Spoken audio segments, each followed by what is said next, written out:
So welcome back, Project XT Flat Track motor. Okay, it's the first chance I've had to actually get back on this. So I've just got the blocks out. We're gonna separate the cases, get the crank out and get it ready for shipping. So yeah, on the shipping we've got two new bearings, main bearings. There's obviously been debris floating around in here. Cylinder, we've done a spec measurement of that. We're quite happy that that's going to go back. I did just do a ring gap measurement, 0.4 on the second ring and 0.5 of a mil on the top ring, so it's kind of still within. We don't know whose make that piston is, so, but I'm kind of working with what Yamaha say, and that's pretty much what Yamaha say. So we have a full oil seal kit ready for it, and we have a Japanese conrod. Okay, I can't remember the name of it now. I did do a bit of research on this. There's one to avoid. I can't remember the name of it, but if I remember I'll put it in the comments. But look at that, for a big end pin. Dear me, eh? So we'll just have a quick look at this while we're there we go, with a big rod. I'm not going to open the bag, let atmosphere and air in. It's sealed up. That can go off with the crank, obviously. What a big end bearing in there, eh? And made in Japan. So yeah, there we go. So we've got a new conrod kit. We've got new main bearings. We'll assess these bearings as we get in, and we can get them in a hand and have a look. So we'll put this back. Wow, look at that! I mean, it's like a frigging mortar shell, isn't it? Hey? Anyway, let's just get this packed back up. And like I say, that's going off with our crankshaft. Something's there, as we discussed before. The bits are in there. I haven't cleaned that out yet. I'm going to have a look at. Well, we know what it is, but so anyway, the job in hand. So I'm going to pull the cases apart. I've just had a visual on this that we have got. Well, it wasn't me that took them out, but every bolt is out.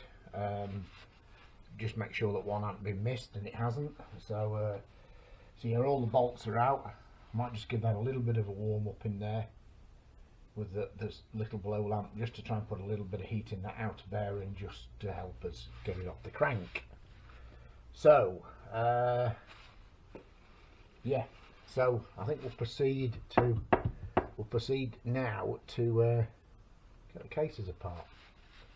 So I've got the blow lamp fired up. What we've got here that can actually get in the way of this and get caught, so just this little pin here for the, use your circlip pliers and pull this pin out. Okay, so I'm going to lay this out where it needs to be, just so it don't get damaged. You know, get it out. Well, it needs to all come out anyway for cleaning. So oil pump in here, feels okay at the, obviously we mentioned before that this has had the wet sump conversion. Now I really am interested in thoughts on pros and cons to this wet sump.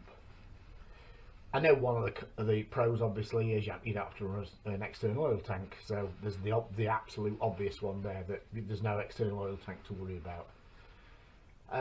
How much goes in? Apparently around a litre and a half of oil goes in. I have my own kind of thoughts on this. This isn't the place to voice. I am completely, I'm gonna, I don't know if, I'm not sure, is a litre and a half enough? Possibly. It is ball bearing engine all the way through anyway, so I mean, ball bearings, they just need a good splash supply of oil and they're quite happy, so perhaps it is. Just looking at the bottom of the crank there that I can turn, we may see the crank turning there, must only be, the bottom of the crank must only be, oh, the debris in there, the bottom of the crank must only be not even an inch from the bottom of the cases. So that means the crank should be running in the oil. Now, personally, I'm not sure that's a good idea. And the reason why I say that is, does that not aerate the oil? Has the crank hitting the oil? You know, and mashing into the oil, for want of a better word. I thought that was always tried to be avoided. But look, I'm not, you know, I'm not judging anybody or anything or any. It's just, you know, just I'm all open for discussion, like this VF750 we've done with the oil mod and etc. You know, that let's have a discussion and, you know, let's see what we think, pros and cons to this. So, but yeah, I can, you see, watch the crank here. I can actually adjust. Well, it's there. It's the bottom of the crank is actually, feels like what, maybe to there, maybe an inch and a bit up from the. Perhaps a litre and a half wouldn't be.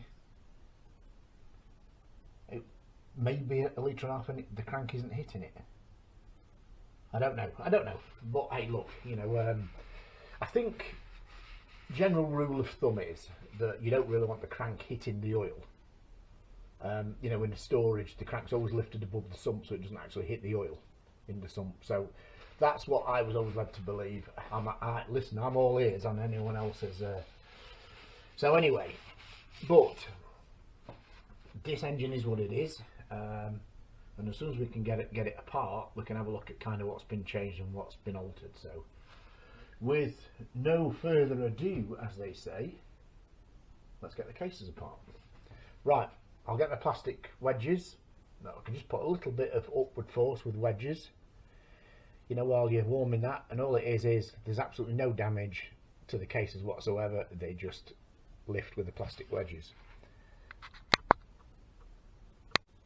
And wow, you know, I ended up having to warm the bearing up, not, you know, get some heat into it, certainly not to the point that you couldn't hold it, but, and physically hold the case, try and hold this half of the case while making sure the gearbox drops through, but tapping the end of the crank with a plastic hammer. That was definitely tighter than the other one, but anyway, we've got it separated off the crank now, so chuffy now.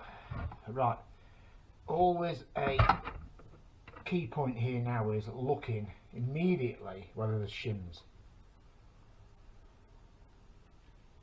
Okay, nothing there, nothing there, nothing there, nothing on there, and if there is, they're still on there. There we go. They're still on their respective shafts. Okay, so what a job. Right, okay. Can we get this? Let me just see what you're seeing. Look at the debris inside the case there. Just show.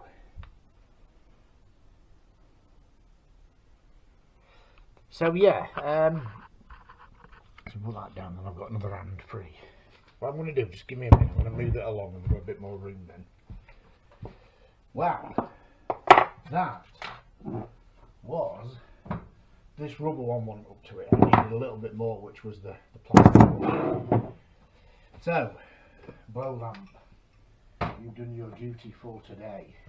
Let's just slide that down, then we can have a look at stuff. A little bit more room. Right, okay, so back at oil pumping here. On the face of it, there doesn't seem to be anything in here that's, you know, anything, bearings, gearbox bearings, yeah, they all seem, oh, that's a bit notchy, that one. But it has been right next to the big end that's been firing missiles of debris and shrapnel and whatever else out, hasn't it? So back to our litre and a half of oil in there. Where would it come to? It might not actually come to the bottom of the crank. This is actually a little oil scraper here. It's supposed to be that the crank sits, had it not been machined down in size, it's supposed to as the crank's moving around and just pick any oil up, this little scraper here, this little in the casting, as the crank's spinning, any oil on it, the little scraper scrapes the oil off the crank. I'm not saying it actually touches the crank, it just runs pretty close to it, so you get a drip coming and it kind of guides it, come on you, in this way. Hence the holes down to the down into the little small sump that we've talked about up there. Okay, so there's also one, in fact you can actually see it in action here. Let me just see again what you're seeing. There is the little kind of scraper, doesn't touch the crank,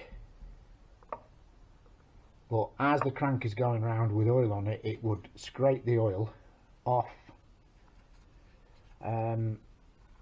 you know, off the crap in here. I've got a debris in here, bits of metal, and so it would scrape the oil off this surface of the crank and kind of duct it down. It looks like it sends it into this half, and into here. Okay, so get the rag and stuff. Right, be interesting. Well, we've got a blocked off oil way there, with an aluminium plug in there, which is obviously corresponding. I'm going to take the pump off so we can kind of get a head around what's going on with the wet sump conversion. So, gearbox, tiny little shim on the end of the gearbox there, nearly like a razor blade, as you can probably see.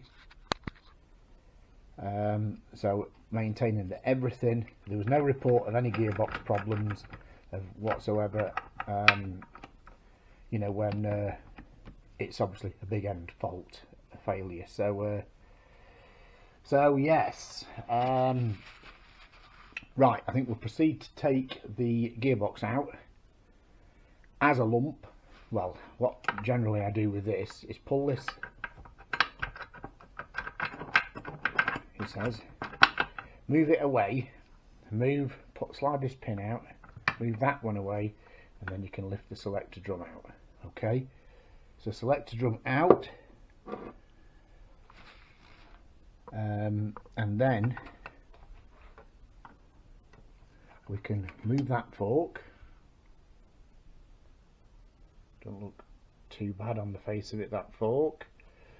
So we know that that fork is that side. So the way I'm going to work here with this at the minute, I'm going to try and do it one-handed for as long as I can.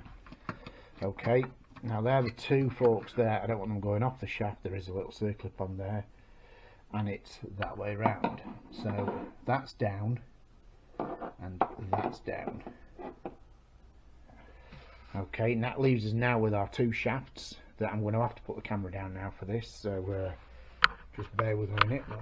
This camera blackens out after a few seconds, so I'm not 100% sure what it's filming, if you get what I mean. So I'm going to try and do this before. So again, in here we have a little circlet there that retains this bearing. So what we're going to try and do together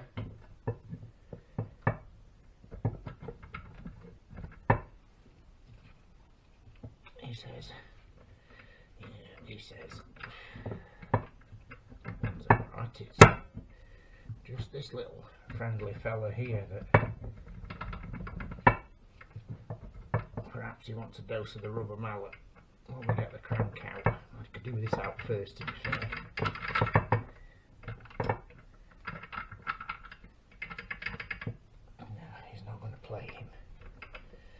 Right, okay. The detent's already been taken out. So much metal in the bottom of this, just in the bottom of the gearbox, and can we see the?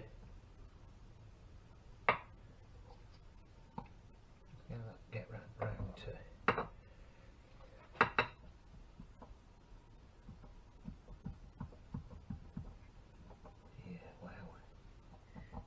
Wow, he's can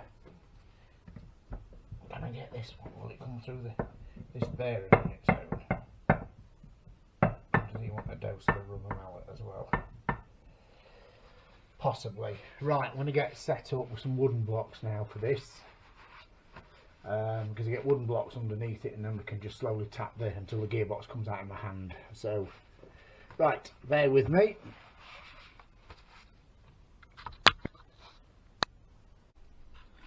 As we can see, 2 strategically placed wooden blocks just lifts this half casing up enough to just tap the crank out with our plastic headed mallet. No force needed, just tap it through the bearing and just a little bit of warm on the bearing beforehand, and out she comes. Obviously gearbox shaft just did the same. Yeah, can't do it one-handed now, so I'm just going to put, in fact, can I get it like, let me get it like that, hang on, let me just place the camera. Okay, make a bit of room. We don't need them, sorry for the expression, but twatters as I call them. Okay, a bit of a wipe. Right, I'm just gonna, this is gonna go this side of the camera, but I'm just gonna steady the crank and lift the case.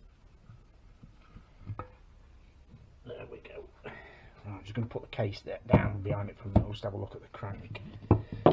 There she is. What a monster. Okay. Oh, it even locks there, look.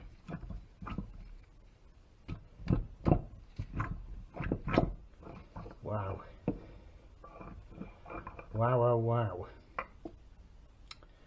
The only concern, well, when I say only concern, I mean in the press they'll know this when they see the is that they don't push the pin all the way through, because the damage to the pin can damage one half.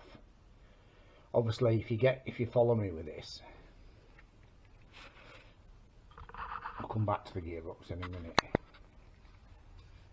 If they push the pin this way, for instance, through this good half of the pin hasn't been damaged, so it'll leave this half of the crank intact. But if you push that pin all the way through, the damaged part will chew that as it's going through. So what needs to happen is they need to push that through, separating the 2 crank halves. So that means holding it here, under here, and pushing it through, and then turn it over and push it back the other way, so that the damaged half doesn't go through the crank web, because it really can be a bit like a milling machine and just take a... So that will be mentioned to the there's bits of roller and metal. I get this gearbox covered up, even though I mean it'll go back in parts wash before it goes back, obviously, anyway, but there we go, laid out. Selector forks exactly where they were in relation to shafts. Shims have been, there is shims on this side and this side, so what we can do with that, I'm just going to, just for the purpose of cameras, to show it here, and I'm going to get that boxed up and covered up. So blocks away over here for a second, and then we'll have a bit more of a look at this crank. We can get, do you know, I can, wow, look at that, I can actually pick it up before it centres. Now that is one.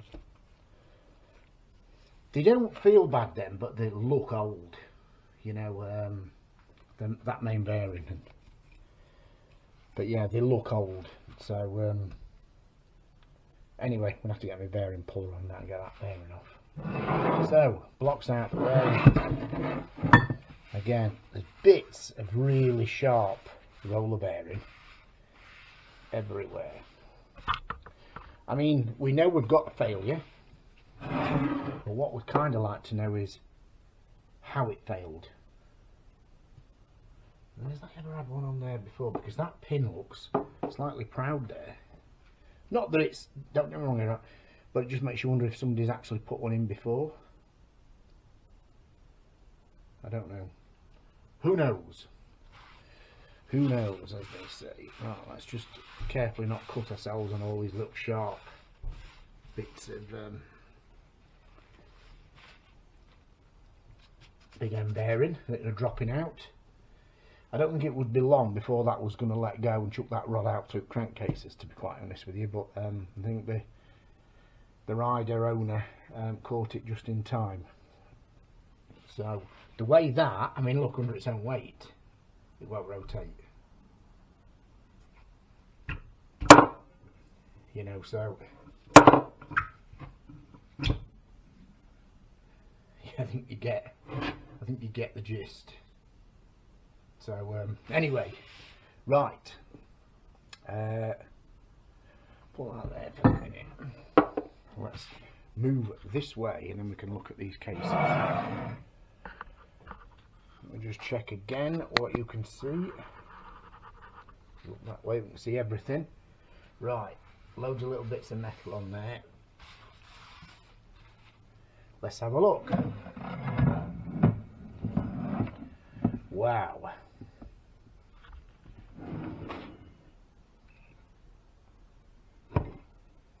Yeah, definitely, yeah, there's all the bits of, but we expected that. We expected it. So,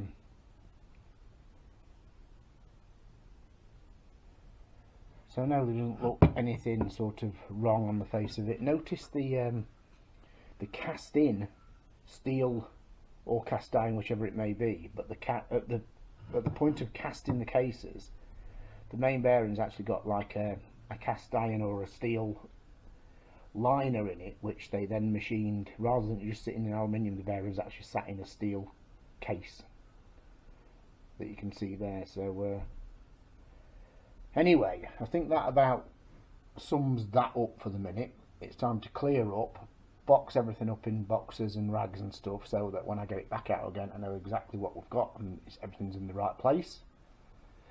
And yeah, good to go. Good to go. Right, let's get this crank boxed up and sent off. So we'll pick it up, I suppose. The next bit really for this is pick it up when we get the crank back. So then we can, in the meantime, we'll have everything cleaned and seals fitted, etc. Yeah, there we go. Lovely. Catch it in a bit. And it will be a bit, I think, now, but we'll catch it in a bit.